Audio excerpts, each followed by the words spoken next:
And back here live, CMA Fest 2024 rolls on. A couple more to go before we put a wrap on day two. Of course, Marin Taylor coming up here, and looks like Pam Tillis may drop by here in a little bit, talk about her latest projects and her Grits and Glamour tour with Lori Morgan. It just took place May 31st in Lake Charles, Louisiana. We're live here, of course, in KKTC True Country 99.9 and our friends at HighTideCountry.net. One of my OGs showed up again. We've had a few of those today here on the Backstage Pass. Jenny Teator, what's going on? I'm good. Day one of CMA Fest. So, yeah. For me, and it's my first time playing CMA Fest. So, very excited. We met in like 2020 or somewhere in there during that pandemic. And there was this thing with Meg and Sheridan Gates, who's now your manager, who went to the business side. Talk about that, too. Like I said, you've been at this thing for a long time. Three of the most talented ladies. Y'all played together. Y'all know this town very well. You know the business. And how exciting it is now to just kind of see just tremendous progress and be in an event like CMA Fest. Yeah, no, it's a huge accomplishment. I've been in town for 7 years and kind of doing a lot of trial and error for what my sound should be, I guess. And I grew up on so many different influences that it was kind of hard for me to fit in a lane. And so we did shows with the trio, like, writers round style, showcasing some of the intimate songs, but also like full band shows like on the road. And so I basically created my own lane called Rhinestone Rock. And that's going to be the name of my album that's coming out in March of 25. 25 exclusive here on that Rhinestone Rock. I just love the two words put together there too. Hey, let me ask you about this too. I know AI has been in the news over the last few weeks. It just hit the peak now and then too. But I mean, for a reason here, because everybody's got an opinion. That's what we're entitled to, I guess. But for me, I thought it was used in a very beneficial way for a gentleman who meant so much to 90s country, being Randy Travis, to put this out again and to use that to the best of the ability to just have him back in the studio for all the stuff he went through health-wise, and to see the way this producer and the team made this come to life. Give me some thoughts on it, maybe pros and cons of it, but especially to help one of the greatest singers of all time bring music back to life. What's your thoughts on that?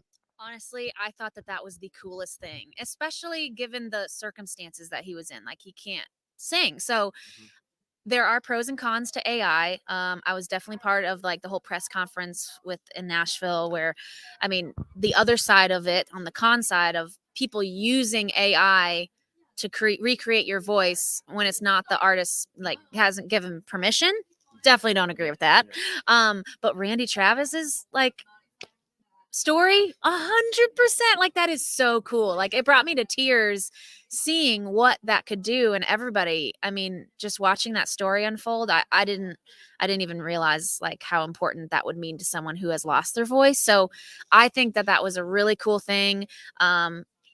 It's, he approved it, obviously. I think the biggest con is when it's done behind an artist's back for gain on the other end, and it's not, to the artist. And that's where the biggest issue in Nashville is, where people are recreating your voice without your permission, and then they're making money off of it. So like, that's not okay, obviously. I agree with that too. The consent type issue of it too as well, which is out there.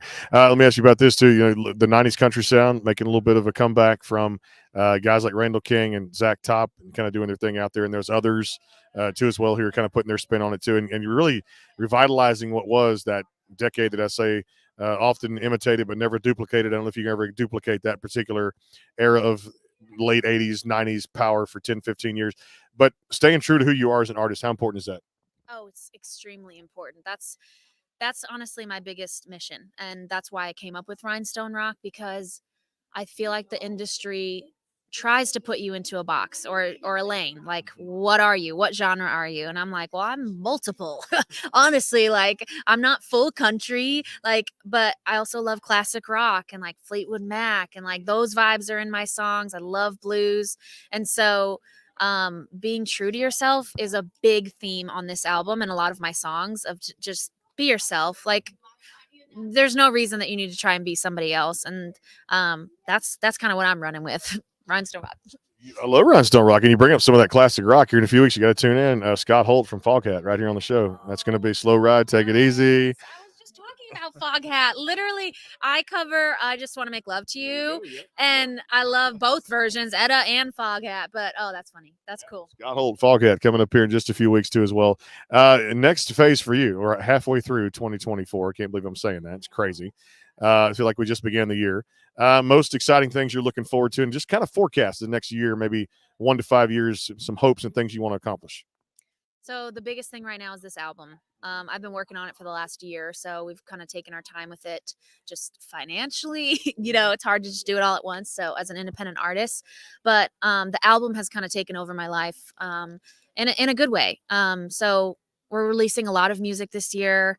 I've got some really exciting things with George Dickel, Tennessee Whiskey coming up. I wrote them a song and they really liked it, so that's a big one. And my song "Screaming Eagles" has gotten the attention of the 101st Airborne, and so I've really developed a relationship with them to the point where they invited me to jump out of an airplane with the 101st Airborne. That's happening next month. Wish me luck. It's going to be amazing, though. To do it with the 101st is huge. And one of the biggest things that just happened, I was nominated for 3 different categories. I saw you were too at the Josie Music Awards. So that's kind of cool. It's my first year applying to it. Got some nominations. So It's a cool organization. yeah, it's great for the independents. I mean, to be recognized. And so a lot of things are just like seeing hard work pay off this year. And over the next few years, I want to do, I'm doing more touring right now, but with this album, my goal is to do like a full tour with the release of that album. All right, give me some Jenny Teeter, some hobbies. Not doing music, and I know for me it's like going to the beach or doing some stuff that just fishing, hunting, being with the family, especially putting a line in the water. Just love fishing. For you, downtime, is it what is it? I love to cook.